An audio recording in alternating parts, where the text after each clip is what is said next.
ለወላጅ በጣም የሚያስደነግጥ ነገር ነው አይደለ? ከትኩሳት ጋር የተገናኘ የማንቀጥቀጥ በሽታ ሲጀምር ምንድነው? እዚህ በሽታ አጋላጭ ብለን እንግዲህ አንደኛው የምናነሳው ምንድነው የቤተሰብ ታሪክ አለ ነው ወይ እናት ወይ አባት ላይ ወይ ደግሞ እህት ወይ ወንድም ላይ የዚህ በትኩሳት የተነሳ የማንቀጥቀጥ ችግር ካለ ልጆቹም ላይ ይመጣል። ልክ ልጁ ሲያንቀጠቅጠው ምንድነው የምናስበው የሆነ ነገር ማድረግ አለብኝ ብሎ ያስባል። ግን የሆነ ነገር ማድረግ ግዴታ አይደለም። መጀመሪያ ነገር ማንቀጥቀጡ እስኪተወው ድረስ መጠበቅ አለብን እንጂ በግራ በኩል በአንድ ጎን በግራ በኩል አድርገናቸው እስኪተዋቸው ድረስ መጠበቅ ቢቻል ይዛኔ እንትን ብቻ ማስወገድ አካባቢ ላይ ያለውን ነገር ቅድም እንዳልሽው ድንጋይ ምናምን ካለ ሲንቀጠቀጡ እንዳይመታቸው እሱን ብቻ ማስወገድ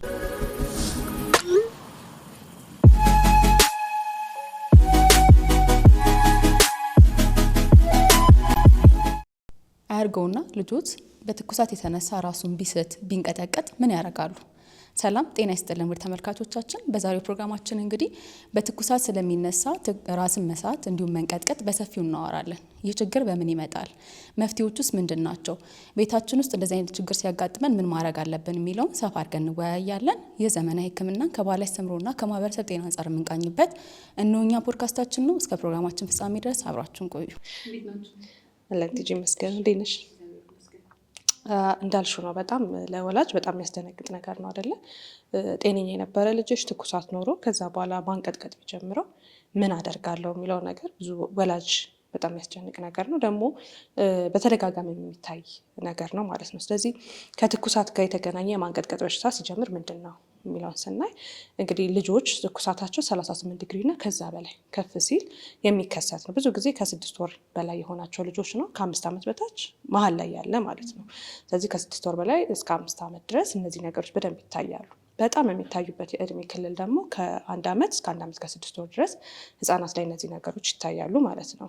ስለዚህ ብዙ ጊዜ ዲፋይን ስናደርገው ሌላ ህመሞች ካሉ በትኩሳት የመጣ ማንቀጥቀጥ ነው አንልም። ለህመሙ ምናልባት የህመም አስከስቶት ሊሆን ስለሚችል ማለት ነው። ስለዚህ ብዙ ጊዜ ኤክስፕላኔሽን ስንፈልግ ማንቀጥቀጥን የሚያመጣ ህመም የለባቸውም ልጆቹ፣ ግን ኃይለኛ ትኩሳት አላቸው ማለት ነው። ስለዚህ ሌላ ህመም የለባቸውም፣ ብዙ ጊዜ ትኩሳት ነው የሚኖረው ማለት ነው። እና የመጀመሪያ ምልክታቸው ከትኩሳቱ ቀጥሎ ማንቀጥቀጡ ሊሆን ይችላል። እና የትኩሳቱ መጨመር አይደለም ወይም መጠኑ ቁጥሩ አይደለም ብዙ ጊዜ ማንቀጥቀጡን የሚያመጣው፣ በዛ ሳይሆን ያጨማመሩ ፍጥነት። ለምሳሌ በጣም ኖርማል የነበረ ልጅ ወዲያው በጣም ኃይለኛ ትኩሳት ውስጥ ቢገባ ወደ ማንቀጥቀጥ ነገር የመኖሩ እድል ከፍ ያለ ይሆናል ማለት ነው። ስለዚህ መከፋፈል እንችላለን። ብዙ ጊዜ እነዚህ ነገሮች የሚመጡት እንግዲህ እንደተባለው ትኩሳት ሲዥር ወይም ደግሞ የማንቀጥቀጥ ህመም የሚያመጡ በሽታዎች አሉ አይደል? የምናውቃቸው ለምሳሌ ሜኒንጃይቲስ ወይም የማጅራት ገትር የምንለው አለ። የጭንቅላት ጉዳት ቢደርስ ልጆች ወድቀው እንደዚህ አይነት ችግሮች የሉባቸውም እነዚህ ልጆች እና ብዙ ጊዜ በቫይራል ኢንፌክሽኖች ነው የሚመጡት። ቫይራል ኢንፌክሽን ስንል ጉንፋንን ይጨምራል። በቫይረስ የሚመጣ ኢንፌክሽን በቫይረስ ይመጣና የላይኛውን የመተንፈሻ አካላት የላይኛዎቹን የመተንፈሻ አካላት የሚያጠቁ የቫይረስ ኢንፌክሽኖች ናቸው አብዛኛውን ጊዜ ትኩሳት ስለሚያመጡ። ይሄ ደግሞ ከፍተኛው ትኩሳት ደግሞ ልጆቹ እንዲንቀጠቀጡና እንዲወድቁ ያደርጋቸዋል ማለት ነው። ሌላውን ግን ችግሮች በሙሉ እንደተባለው አስወጥተን ነው ይሄ ነገር አለ ወይም የለም የምንለው እና 2 አይነት አድርገን በሰፊው ደግሞ ይከፈላሉ። የመጀመሪያው ሲምፕል ፌብራይል ሲዥር የምንለው አለ። ሲምፕል የሚባሉት በ24 ሰዓት ውስጥ አንድ ጊዜ ብቻ ነው ልጁ የሚያንቀጠቅጠው የሚወድቀው። ከዛ ደግሞ ከ10 ደቂቃ በላይ አይቆይም ተብሎ ይታሰባል። ይህንን ደቂቃ ግን የምንይዘው ብዙ ጊዜ የማንቀጥቀጥ ህመም ያለበት ሰው ላይ ልክ 5 ደቂቃ ጠብቀን መድኃኒት እንሰጣለን እና መድኃኒት ከተሰጠ 10 ደቂቃ የሚለውን ቁጥር ያፋልስብናል ማለት ነው። ስለዚህ እሱን ለወሰዱ ልጆች አይሆንም። ግን መድኃኒት ሳይወስድ 10 ደቂቃ ካልቆየና ይሄ የማንቀጥቀጥ ነገር ሙሉ ሰውነቱን ራሱን ስቶ ሙሉ ሰውነቱን የያዘ የማንቀጥቀጥ ህመም ከሆነ ከዛ ደግሞ በ24 ሰዓት ውስጥ አንድ ጊዜ ብቻ ከተከሰተ ሲምፕል ፌብራይል ሲዥር እንለዋለን። ይሄኛው አይነት የማንቀጥቀጥ ህመም ተደግሞ ይመጣል ብለን አናስብም ብዙ ጊዜ። ሌላኛው ኮምፕሌክስ የምንለው ደግሞ የማንቀጥቀጥ አይነት አለ። ኮምፕሌክስ ፌብራይል ሲዥር በትኩሳት የሚመጣ ሆኖ ግን ኮምፕሌክስ የሆነ እነዚህኞቹ ምንድነው የሚሆኑት? አንደኛ በ24 ሰዓት ውስጥ ተደጋግሞ ሊከሰት ይችላል። ሁለተኛ ብዙ ጊዜ ፎካል ነው የሚሆኑት። ፎካል ማለት የሆነ የሰውነት ክፍልን ነው የሚይዙት እንጂ ሙሉ ሰውነቱን ይዘው ራሱን ስቶ ላይሆን ይችላል ልጁ የሚያንቀጠቅጠው። እጃቸውን ብቻ እንደዚህ ማለት ይችላል ወይ እግራቸውን ብቻ እግራቸው ሊሆን ይችላል። ልጆቹ ንቁ ሊሆን ይችላል፣ ላይሆኑም ይችላሉ። ሊታወቃቸውም ላይታወቃቸውም ይችላል። ስለዚህ እንደሱ ሆኖ ከዛ ደግሞ አንዳንዴ ከ10 ደቂቃ በላይ ከሆነ ኮምፕሌክስ ፌብራይል ሲዥር እንላለን።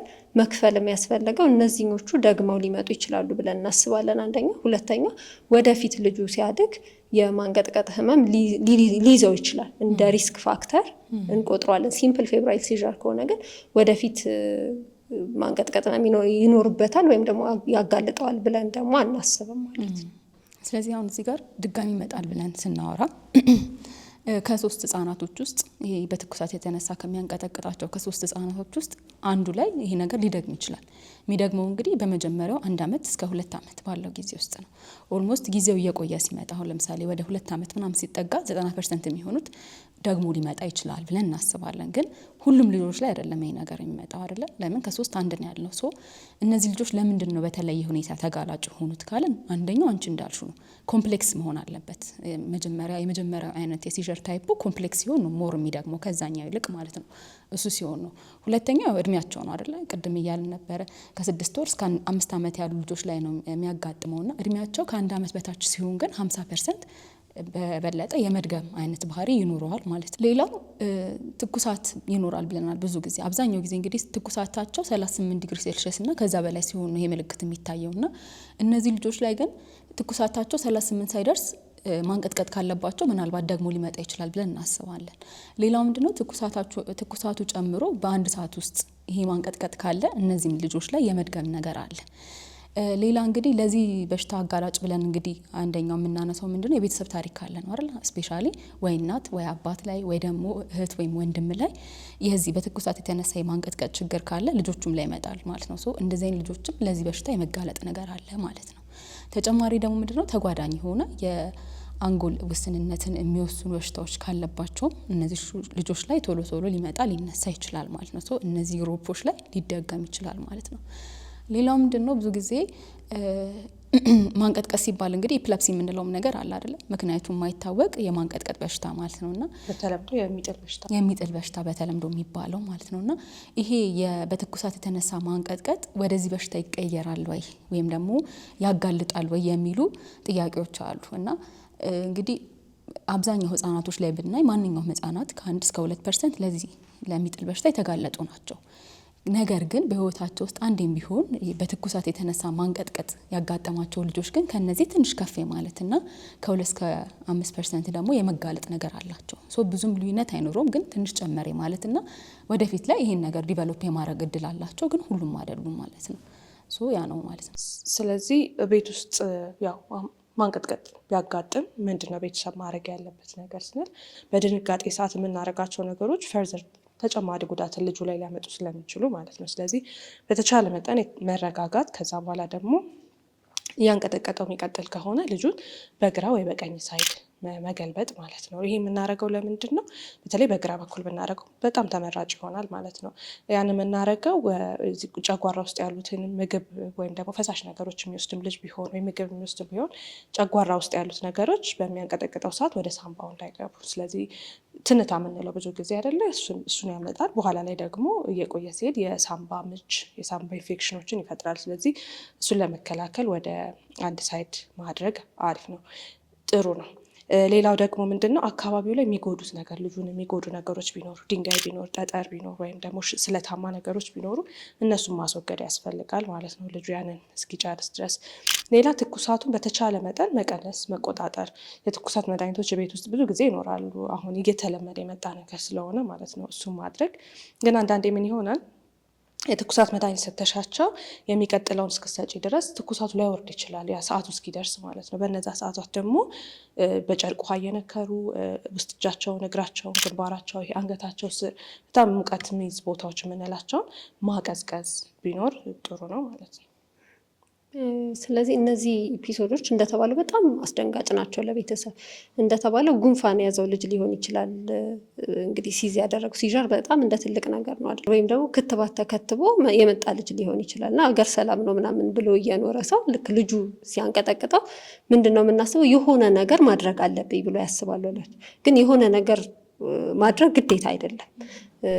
ለምሳሌ ለማስቆም መሞከር አይደል? እጁን መያዝ፣ እግሩን መያዝ፣ ይሄ ማንቀጥቀጡ እንዲቆም በጣም መሞከር አይነት ነገር አለና ይሄ በጣም በተለይ ደግሞ ልጆች ስለሆኑ ጉዳት ሊያደርስባቸው ይችላል። እኛ ትልልቆች ነን፣ ልጆቹ እንደዛ በምንጫናቸው ሰዓት ችግር ሊፈጥር ስለሚችል ለማስቆም መሞከር የለብንም። ኢቭን ሐኪም ቤት ላይ ቢሆኑ መድኃኒት የሚሰጠው ከ5 ደቂቃ በኋላ ነው። ስለዚህ ለ5 ደቂቃ ያክል ጊዜ አለ።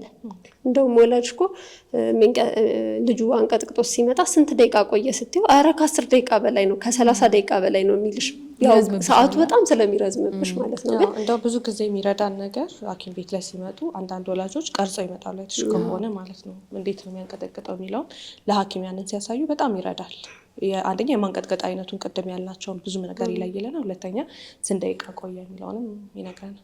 አሁን እሱን ራሱ ለማድረግ ካልም መሆን ያስፈልጋል ግዴታ ነው እንጂ የሆነ ነገር ላድርግ ብለሽ የምታረጊ ከሆነ በጣም ከባድ ነው የሚሆነው። ሁለተኛው የሆነ ነገር መጋት፣ በተለይ ደግሞ አሁን እንግዲህ የሚታሰበው አንዳንዴ ደግሞ ትክክልም ነው የምግብ እጥረት፣ ሰው ምግብ ሳይበላ ረጅም ሰዓት ሲቆይ ማንቀጥቀጥ ይመጣል አይደለም።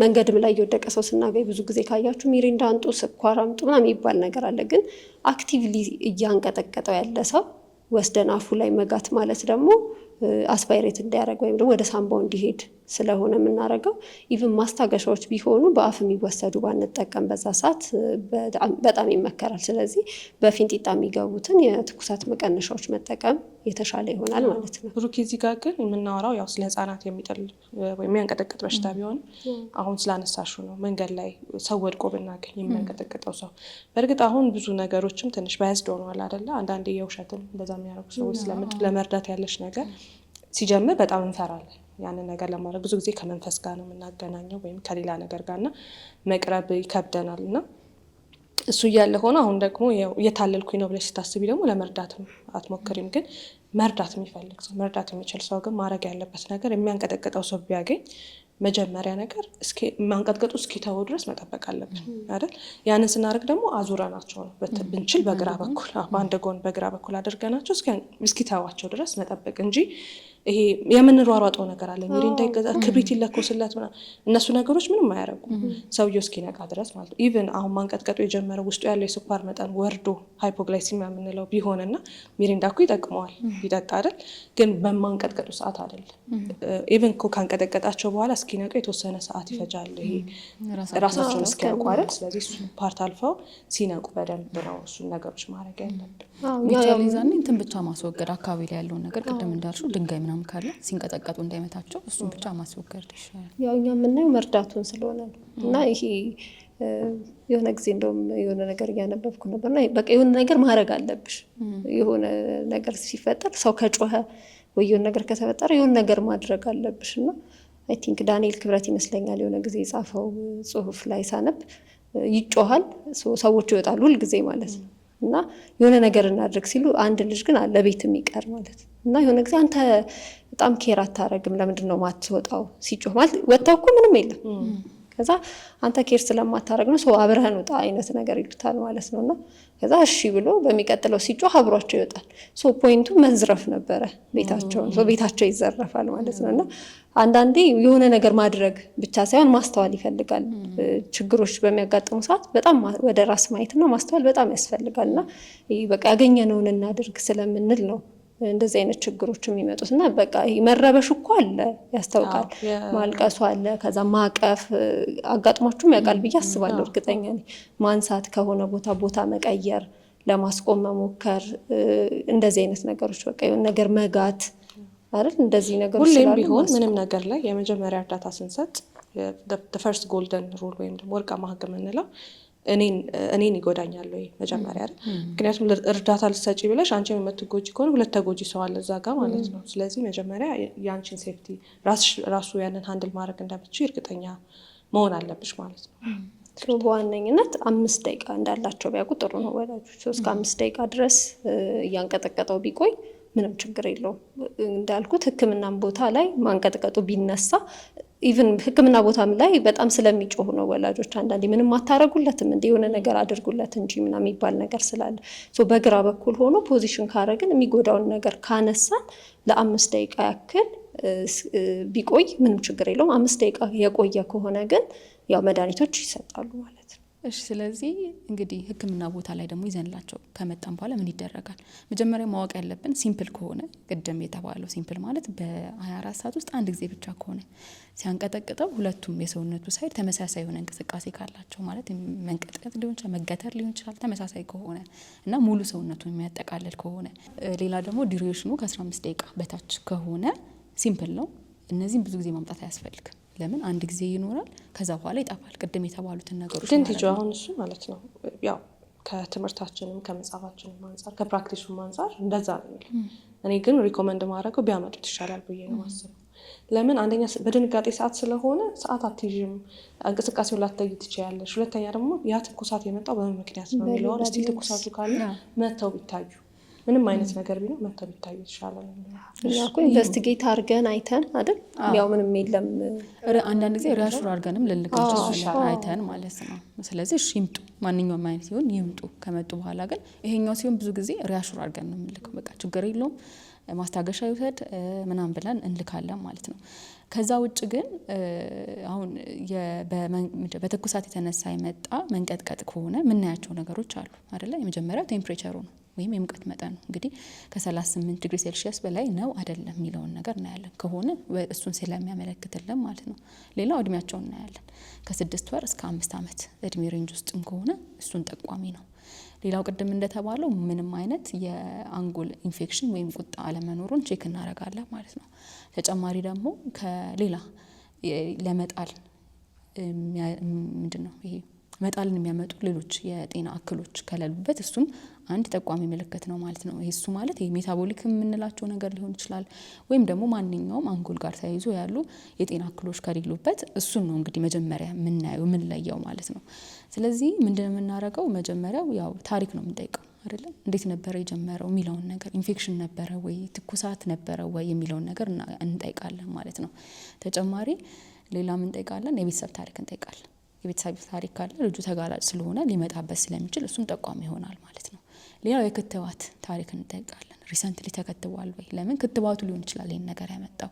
ወይም ደግሞ አለመከተብም ካለ ሂስትሪ ላይ ለተለያዩ በሽታዎች በቀላሉ እንዲጠቃ ስለሚያደርገው ለዚህ ችግር አምጥቶታል ብለን ስለምናስብ የክትባት ታሪክንም በደንብ እንጠይቃለን ማለት ነው። ሂስትሪ ላይ እነዚህ ነገሮችን በደንብ እንወስዳለን። ከዛ በመቀጠል ምንድን የምናደርገው አካላዊ ምርመራ ነው የምናደርገው። አካላዊ ምርመራ ስናደርግ የመጀመሪያው ነገር የምናየው ምንድን ነው? እንግዲህ ቤተሰብ ደንግጧል፣ ልጁን ቶሎ ነው ይዞት የሚመጣው። ስለዚህ የልጁን ንቃት እናያለን።